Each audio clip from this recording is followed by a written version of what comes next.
Hi guys, આજે આપણે એકદમ ક્રીમી બિલકુલ સોફ્ટ એવો આઈસ્ક્રીમ બનાવીશું અને એ પણ બેઝિક સામાનની સાથે. ના કોઈ વિપિંગ ક્રીમ કે ના કોઈ પણ જાતના ક્રીમની જરૂર છે, માત્ર ઘરમાં જ રહેલી વસ્તુની સાથે તમે એકદમ ક્રીમી કે જે બજારમાં મળે છે ને એમને પણ ટક્કર આપે ને એવો આઈસ્ક્રીમ તમારો તૈયાર થશે. પરફેક્ટ. તમે બિલકુલ વિડીયોને સ્કીપ કર્યા વગર જોજો, જેથી કરી અને તમે આઈસ્ક્રીમ માટેનો બેઝ છે ને એ તમે આ રીતથી તૈયાર કરશો અને કોઈ પણ ફ્લેવરની સાથે તમે આઈસ્ક્રીમ છે એ તૈયાર કરી શકશો. તો માત્ર બેઝ શીખવાની જ ખૂબી છે. બિલકુલ હેલ્ધી તરીકાથી આપણે કરીશું, એકદમ હેલ્ધી વસ્તુની સાથે આપણે આઈસ્ક્રીમ છે એ તૈયાર કરીશું કે જે જોતાં જ ખાવાની ઈચ્છા થઈ જાય એવો સરસ મજાનો આઈસ્ક્રીમ બનાવવા માટે થઈ મેં અત્યારે 500 ml જેટલું દૂધ લીધું છે. અને ખાસ એક વાત પણ કહીશ કે અત્યારે ગેસની બહુ અછત છે ને, તો આપણે દૂધને પણ ઉકાળવાની જરૂરિયાત નથી. અત્યારે મેં પહેલેથી ગરમ કરેલું દૂધ છે, એમાં જે ઉપર જામેલી મલાઈ છે એ મલાઈની સાથે એકાદ બાઉલ જેટલું દૂધ છે એ સાઈડ પર લઈ લીધું છે. અને હવે એ જ દૂધની અંદર આપણે 20 થી 25 નંગ જેટલા મખાના લીધા છે, મખાના એડ કરી દઈશું. અને હવે આપણે એમને લઈ લેશું અને બીજા દૂધને સાઈડ પર રાખી દઈશું. અત્યારે ગેસની ફ્લેમ બંધ છે અને આપણે આ બધી વસ્તુઓ છે એડ કરવાની છે. તો એમની અંદર મેં અત્યારે 1.5 ચમચી જેટલો કોર્નફ્લોર એડ કર્યો છે. જો તમે આઈસ્ક્રીમ છે ફરાળમાં ખાવા માંગતા હોય ને તો બિલકુલ કોર્નફ્લોર સ્કીપ કરી અને 3 મેં ચમચી ભરી અને મિલ્ક પાવડર એડ કર્યું છે. તમે 3 ચમચીની જગ્યાએ 4 ચમચી મિલ્ક પાવડર લઈ શકો છો, જેથી કરી અને તમારે કોર્નફ્લોર એડ ન કરવો હોય તો ફરાળમાં ચોક્કસથી આઈસ્ક્રીમ છે એ ખાઈ શકશો. અને 5 ચમચી જેટલી મેં ખાંડ લીધી છે. ખાંડની જગ્યાએ તમે બિલકુલ સાકરનો પણ ઉપયોગ કરી શકો છો.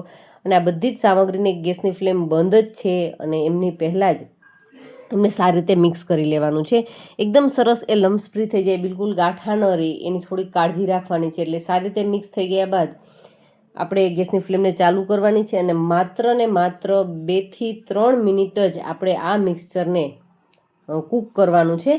માત્ર સમજી લો ને કે દૂધ આપણું ઉકળવા લાગે ને એટલે ગેસની ફ્લેમને બિલકુલ જ બંધ કરી દેવાની છે. માત્ર દૂધને ઉકાળવાનું છે. અને એક નાનું બાઉલ દૂધ ઉકળતા કેટલો સમય લેશે તમને ખ્યાલ જ હશે કે 2 થી 3 મિનિટની અંદર એક બાઉલ દૂધ છે આરામથી ઉકળી જતું હોય છે. નોર્મલ ટેમ્પરેચરવાળું દૂધ હોય એટલે આરામથી 2 થી 3 મિનિટની અંદર ઉભરો આવવા લાગશે. તો અત્યારે લગભગ 1.5 મિનિટ જેટલો સમય થયો છે. હજુ આપણે 1.5 મિનિટ એમને આ રીતે રહેવા દેશું એટલે દૂધ છે બિલકુલ ઘટ થઈ જશે અને સાથે સાથે એમની અંદર ઉભરો આવી અને દૂધ છે એ ઉકળવા લાગશે. તો અત્યારે 2.5 થી 3 મિનિટ જેટલો સમય થવા આવ્યો છે અને તમે જોઈ શકો છો કે આપણું દૂધ છે બિલકુલ ઉકળી ગયું છે. આ બેઝ ઉપર ગેસની ફ્લેમ બંધ કરી દેવાની છે. વાસણ ગરમ છે, ગેસ ગરમ છે અને આપણું દૂધ પણ ગરમ છે, જેથી કરી હજુ એ ઘટ થશે અને મિશ્રણ છે તળિયે ન ચોટે એની ખાસ કાળજી રાખવાની છે. અને વાસણ છે એ થોડું જાડું લેવાનું છે, કારણ કે દૂધ ઓછું છે, એમની સાથે મિલ્ક પાવડર અને કોર્નફ્લોર હોવાના કારણે તળિયે ચોટી જવાની પૂરેપૂરી સંભાવના રહે છે. એટલા માટે એમને કન્ટિન્યુ ચલાવીશું. અને હવે એમને એક વાસણમાં કાઢી ઠંડુ થવા સાઈડ પર રાખી દીધું છે. અને એકદમ ક્રીમી ટેક્સચર માટે અને આઈસ્ક્રીમને વધારે હેલ્ધી કરવા માટે થઈ મેં 15 થી 20 નંગ જેટલા કાજુ અને બદામ લીધા છે. અને એમને પહેલેથી જ ગરમ પાણીની અંદર, ખાસ ગરમ પાણીની અંદર 2 કલાક માટે આપણે એમને પલળવા રાખી દઈશું, જેથી કરી એમની જે પેસ્ટ રેડી થશે ને એકદમ સ્મૂથ ટેક્સચરવાળી થશે.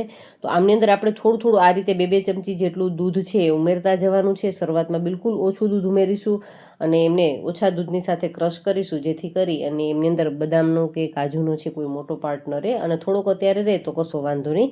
આપણી પેસ્ટ છે 1.5 થી પોણા બાઉલ દૂધની સાથે તૈયાર થઈ ગઈ છે. એમને સાઈડ પર રાખી દઈશું. આપણું મિશ્રણ હજુ ગરમ છે તો એમને બિલકુલ ઠંડુ કરી લેવાનું છે. તો પાણીમાં રાખી મેં એમને ઠંડુ કરી લીધું છે. મિશ્રણ છે એકદમ સરસ ઠંડુ થઈ ગયું છે. તો આપણી પાસે રહેલી જે ડ્રાયફ્રૂટવાળી પેસ્ટ છે ને એમની અંદર આ મિશ્રણને નાખી દઈશું અને એ બધાને આપણે એકદમ સારી રીતે ક્રશ કરી લેવાનું છે કે જ્યાં સુધી એકદમ ફાઇન પેસ્ટ ન થાય. મખાના છે બિલકુલ સારી રીતે ક્રશ થઈ જવા જોઈએ ત્યાં સુધી આપણે એમની પેસ્ટ છે એ તૈયાર કરી લેશું. જરૂરિયાત લાગે તો એ પ્રમાણે એમાંથી થોડું દૂધ ઉમેરીશું અને એકદમ ફાઇન એમની આપણે પેસ્ટ છે એ તૈયાર કરી લેવાની છે. તો મિક્સી જારને 2 થી 3 મિનિટ માટે ચલાવી લીધી છે અને તમને હું બતાવું તો આપણી પાસે એકદમ સ્મૂથ ટેક્સચરવાળું છે એ ડ્રાયફ્રૂટ અને મખાનાવાળી પેસ્ટ છે બની અને તૈયાર થઈ ગઈ છે. અને આપણી પાસે રહેલું જે થોડુંક દૂધ છે એમની અંદર જ આપણે આ પેસ્ટ છે એ લઈ લેશું. અને આપણો આઈસ્ક્રીમ માટેનો જે બેઝ રેડી થવો જોઈએ ને એ અત્યારે ઓલમોસ્ટ રેડી છે. તો અત્યારે પહેલાં દૂધની સાથે એમને એકદમ સારી રીતે મિક્સ કરી લેશું. કોર્નફ્લોર, મખાના ડ્રાયફ્રૂટ અને મિલ્ક પાવડરની સાથે એકદમ ટેસ્ટી આપણો આઈસ્ક્રીમ છે તૈયાર થશે. અને ઘરમાં રહેલી જે દૂધ ઉપર જામેલી મલાઈ છે, 2 ચમચી જેટલી મલાઈ મેં લઈ લીધી છે. અને જો આ બેઝ ઉપર જ આપણે મલાઈ છે એમની અંદર મિક્સ કરી લેવાની છે. અને મિક્સ કરી અને અમને ઢાંકી અને લગભગ 2 કલાક માટે ફ્રીઝરની અંદર સેટ થવા માટે રાખી દઈશું.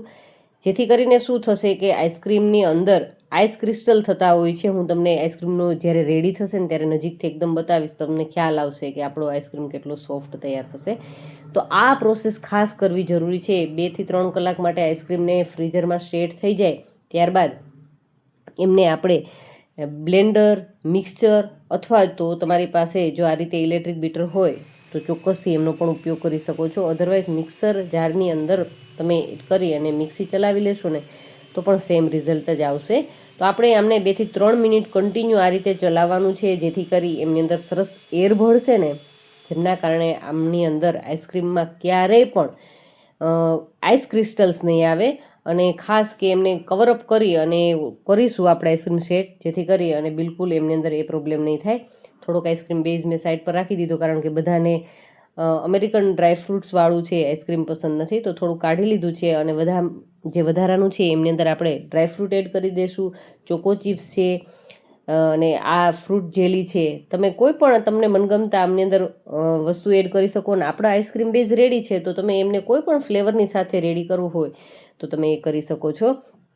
અને હવે એમને સારી રીતે મિક્સ કરી લેશું. અને મેં એક ડબ્બો લીધો છે અને ડબ્બાની અંદર બટર પેપર લગાવી દીધું છે. અને એમની અંદર આપણી પાસે રહેલો જે બેઝ છે એમાં લઈ લેશું. અને ઉપરથી વધારે ગમતા હોય તો ડ્રાયફ્રૂટ, ચોકો ચિપ્સ અને જેલીથી એમને ડેકોરેટ કરી અને સરસ મજાના આઈસ્ક્રીમને આપણે સેટ થવા માટે રાખી દઈશું. બાળકો માટે હોય એટલે થોડુંક આ બધું વધારે નાખીએ તો બાળકોને ખૂબ મજા આવી જાય. તો આપણે વધારે સારી રીતે એમને ડેકોરેટ કરી અને ઉપરથી પણ એકદમ સરસ કવરઅપ કરી લેશું, જેથી કરી અને બિલકુલ આઈસ ક્રિસ્ટલ્સ છે એ ન થાય.